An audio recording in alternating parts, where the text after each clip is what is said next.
As markets constantly continue to change, rising and falling, one thing seems to stay the same. Women are still less likely to invest, but new data suggests that we're inching towards a future where this no longer will be the case. So, what are the tips and tools that women can take on to take control of their finances to create a future where investing truly is for everyone? Elevate starts right now. Elevate, in association with Lift Women, inspiring female founders. Hello and welcome to Elevate by Lift Women. I'm Jamila Jello and it's my pleasure to be here to talk all things business with women who are making a difference. Now, of course, remembering whilst Lift Women are the presenting sponsors of today's discussion, all the views and opinions are, of course, our own in the following segment. Now, on today's episode of Elevate, I'm joined by two incredible women who can not only help you take control of your finances, but are helping the world move towards a more sustainable and financial future. And with that, I'm so excited to welcome my first guest today. Now, Brooke Roberts is the co-founder, co-CEO and director of Sharesies, the digital investment platform that is making investing easy and accessible for everyone. Brooke, a pleasure to have you on the show. Thanks for joining us.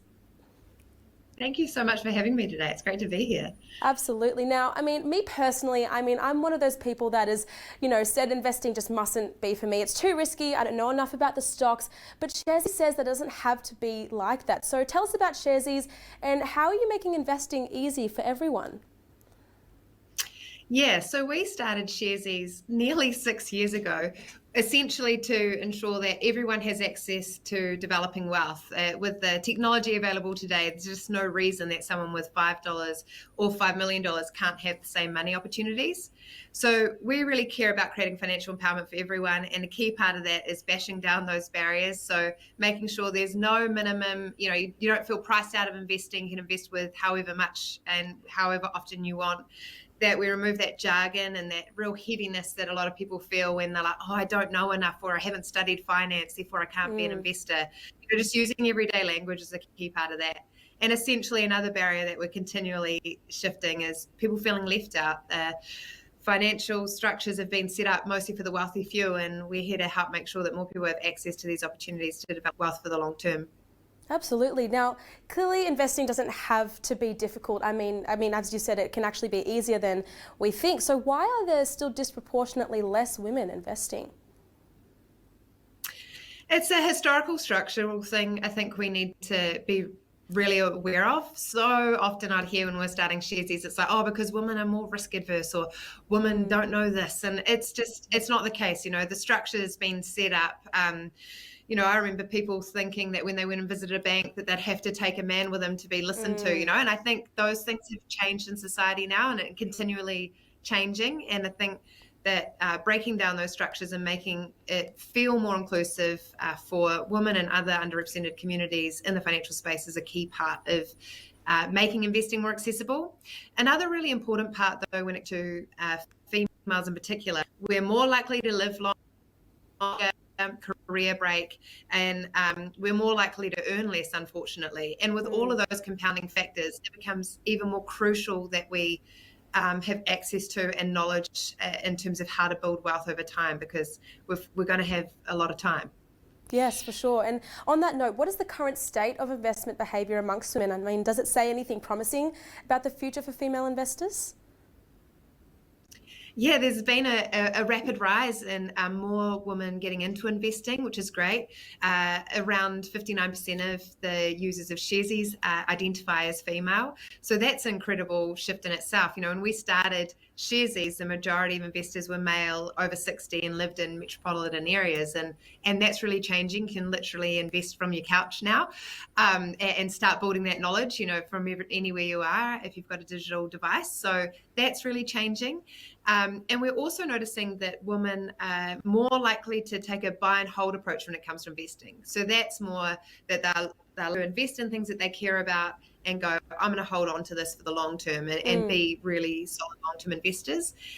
And in the current market and the kind of dynamics that have been at play, those type of strategies do typically perform really, really well. Yes, for sure. Now, whilst women are becoming increasingly more open to investing, the investment gap still exists. So what needs to be done in order to close this? Yeah, one thing is continuing conversations about money.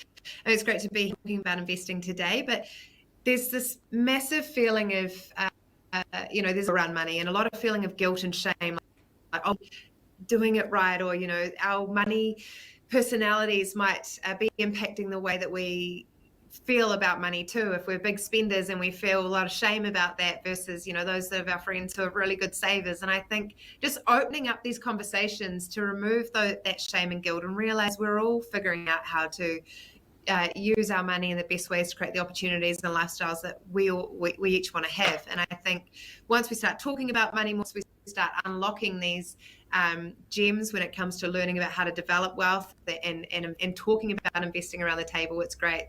I bumped into an awesome Sharesies customer the other day who was saying that, they've got their mum onto Sharesies and they've also got their daughter onto Sharesies, and they get around the dinner table once a week and they have yarns about investing and what's happening in the economy and how that's playing into their portfolio. And these incredible intergenerational conversations that are happening either amongst family or friends or just wider community. It's really great to just start sharing that knowledge. Yeah, absolutely. Now, can you share your experience with being a female founder in the male-dominated world of finance, and how has that impacted the way that you elevate other women? Yeah, it's a real honor to be able to be in this fintech space and being able to help reshape how people view and see money and investing and bring this, bring a certain lens to it. But there's so much more to do, and I'm really fortunate to have a lot of strong female other entrepreneurs around me, or other entrepreneurs that are from underrepresented communities when it comes to building businesses in the past. And it's really great to have that support. And I really hope that I can pay that forward too and give others that support they need and just that encouragement and see what an idea. If you see something in society that you think really needs to change and shift, then there's ways to do that. And that knowledge and that access to people is there. Great. Well, Brooke, some awesome tips there. Thanks so much for joining us on Elevate here and sharing all of those tools. We hope to see you again on the show soon. Great. Thank you so much for having me. Cheers.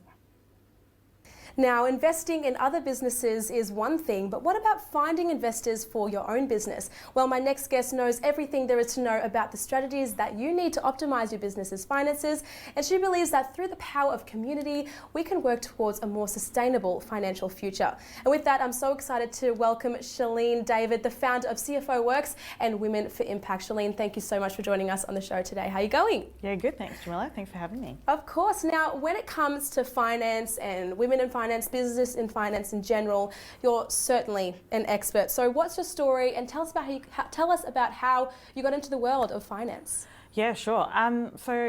Firstly, I'm a chartered accountant by background, so did accounting at uni, and that's how I sort of end up in finance. And after about 10, 11 years working in accounting, I sort of decided to get a bit more involved in the startup and scale-up world.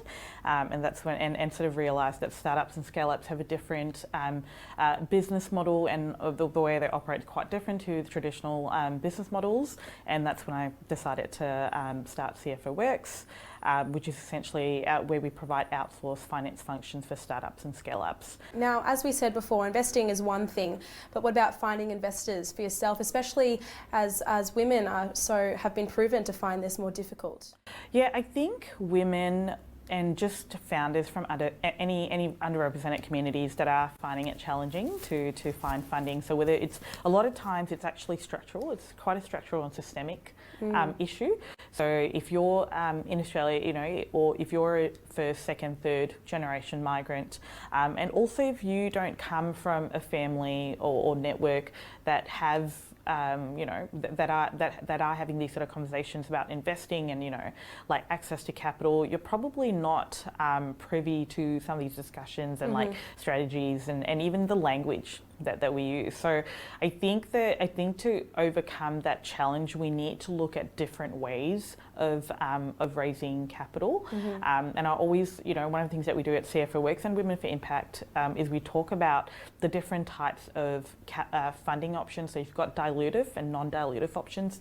So a lot of times what you see, when startups go, we've raised our Series A, our Series B, a seed round, a lot of that is, and those are equity sort of funding options where you do give out equity, so you're essentially diluting ownership in your business, and that's not necessarily a bad thing, but there are a lot of other non-dilutive funding options as well. Right. So Lift Women is a perfect example, and that's why I've always been so excited that we finally have a platform for crowdfunding built by women, led by women, for women. Yeah. And I think that's extremely important, because you don't know what you don't know, and sometimes if you're trying to create social change in whatever social issues that we're trying to tackle, there needs to be certain the leadership needs to reflect the communities that you're also trying to create change for. Now, here on Elevate, we love celebrating and, of course, elevating women. So, on the topic of today with investing,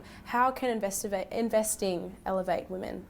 I think investing will elevate not just the founders that we're investing in, but also just overall just women who are new to investing, sort of learning, what's a good deal flow, what sort of questions they need to be asking, and hopefully they say it takes a village, and I guess most of the time that village that they mean are women.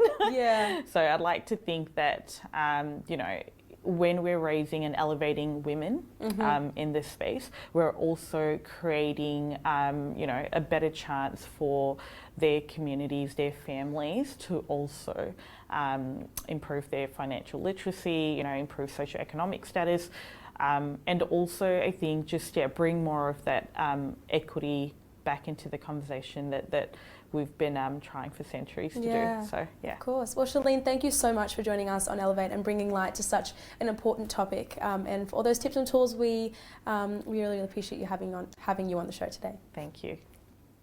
Some incredible women on today's episode of Elevate. Now, for more investment tips and resources, be sure to register into Lift Women's Future Female Funding Summit on the 18th and 19th of October, where you can find out what the future holds for female funding and leadership. At the live event, you'll also get to see who wins Lift Women's Female Founder Challenge, taking home a $15,000 Jumpstarter kit. Of course, head to the link on your screen to find out more. I'm Jamila Jallo, and I'll see you again soon.